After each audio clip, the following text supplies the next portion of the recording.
I am back home where I do not have to compete with Minnie Gonzalez in the Connecticut legislature, but I might be in the Connecticut legislature next year. For this year, they are debating the housing bill.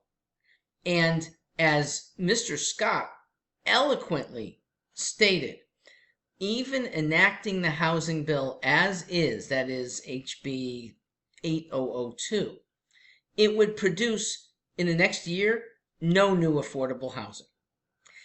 Also, as Mr. Zullo said, this bill is a boon to developers, to private equity investors, and almost certainly not to lower income people who would like to get into a home.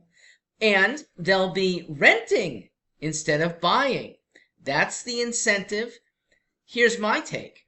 There should be no incentives or disincentives coming from the state.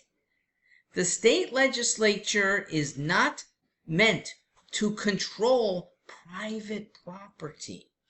At most, it's municipalities. Even that, I think, is probably too big. I think decisions should be made by neighborhoods or maybe enclaves, parts of cities, but not the whole thing, because again, the interests differ and people don't know like those on the ground. More importantly, legislators don't have the right, as we individuals do, to do with our property what we want. That is an enshrined since 1789 constitutional thing we should be adhering. Let me add my take on affordable housing. It's the other half of the affordability equation, okay? Price, which is one half, but the other half is income.